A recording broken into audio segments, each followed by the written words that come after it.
मुस्लिमों के लिए मक्का मदीना जन्नत का दरवाजा माना जाता है। हर मुस्लिम अपने जीवन में कम से कम एक बार वहां जाने की ख्वाहिश रखता है।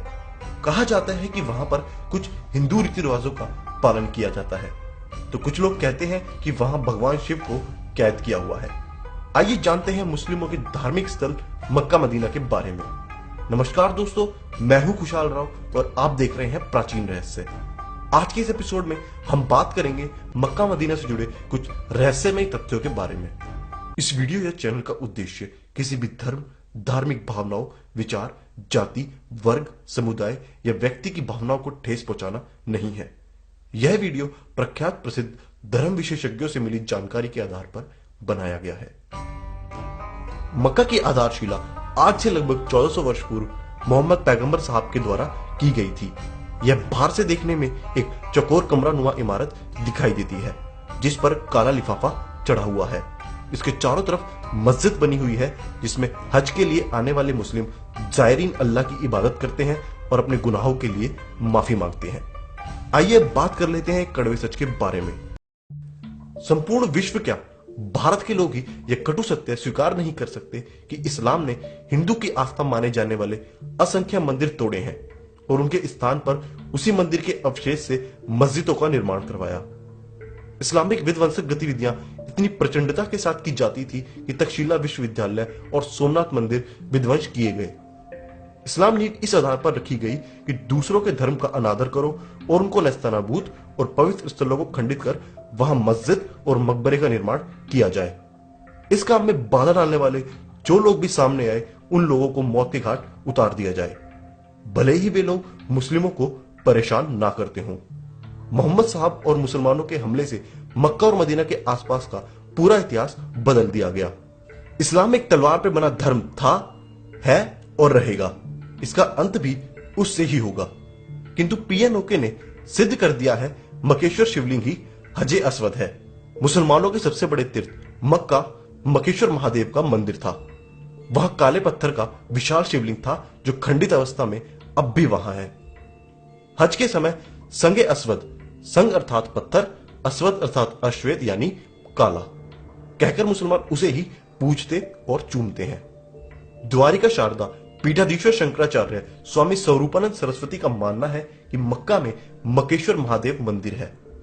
मोहम्मद साहब भी शैव थे, इसलिए वे मकेश्वर महादेव को मानते थे। एक बार वहां लोगों ने बुद्ध की प्रतिमा लगा दी।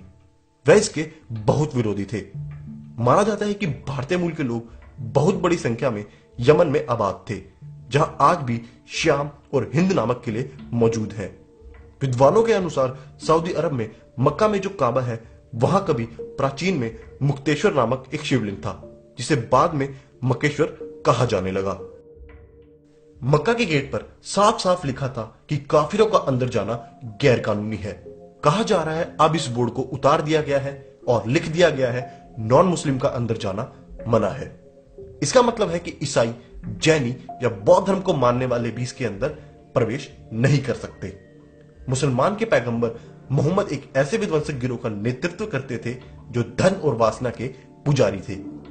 मोहम्मद ने मदीना से मक्का के शांति प्रिय मूर्ति पूजकों पर हमला किया और जबरदस्त नरसंहार किया।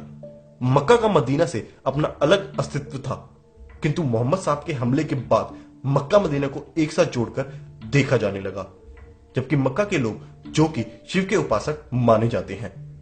मोहम्मद की टोली ने मक्का में स्थापित कर वहां पे स्थापित की हुई 360 में से 359 मूर्तियां नष्ट कर दी और सिर्फ काला पत्थर सुरक्षित रखा, जिसको आज भी मुसलमानों द्वारा पूजा जाता है। उसके अलावा अल उज्जा, अल्लात और मनात नाम की 3 देवियों के मंदिरों को नष्ट करने का आदेश भी मोहम्मद ने दिया और आज उन मंदिरों का नामो निशान नहीं है। हिस्म इब्र अल कल्बी, पेज नंबर 2526। इतिहास में यह किसी हिंदू मंदिर पर सबसे पहला इस्लामिक आतंकवादी हमला था। उस काले पत्थर की तरफ आज भी मुस्लिम श्रद्धालु अपना शीश झुकाते हैं।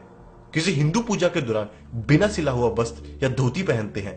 उसी तरह हज के दौरान भी बिना सिला हुआ सफेद सूती कपड़ा ही पहना जाता है।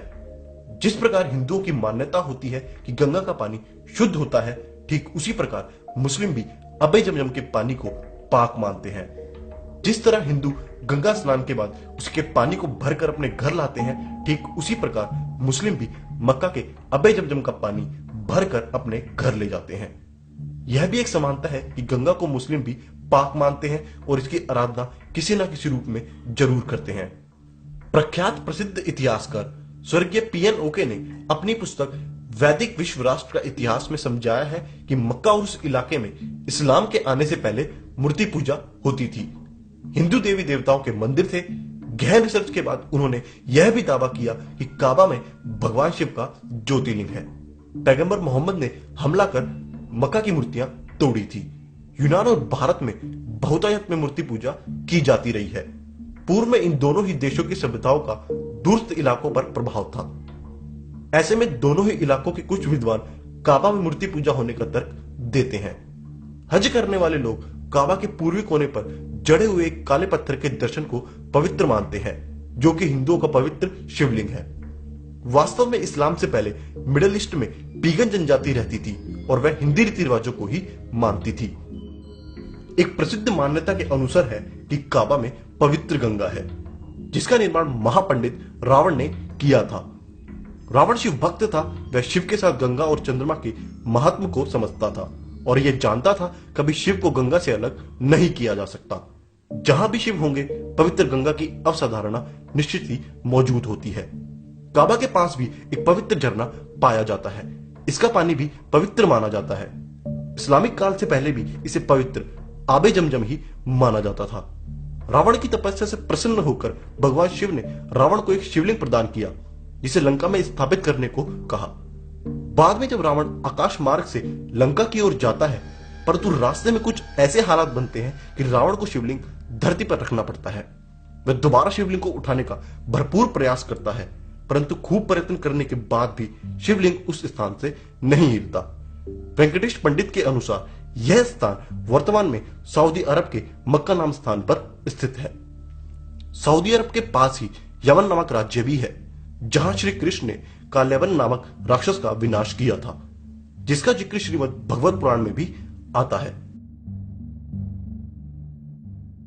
दोस्तों, मैं एक बार फिर बताना चाहूंगा, वीडियो में दी गई जानकारी प्रसिद्ध इतिहासकारों और धर्म विशेषज्ञों से ली गई है। इस संदर्भ में हो सकता है आपके विचार कुछ और हो, जो आप हमें नीचे कमेंट्स में बता सकते हैं। आज के इस एपिसोड में बस इतना ही। वीडियो पसंद आए तो इसे लाइक जरूर करें, साथ ही इसे अपने दोस्तों के साथ व्हाट्सएप और फेसबुक पर शेयर करना ना भूलें। आपसे हमारा कोई वीडियो मिस ना हो, इसके लिए हमारा ये चैनल प्राचीन रहस्य सब्सक्राइब कर लें। फिर मुलाकात होगी ऐसे ही किसी टॉपिक के साथ। नमस्कार।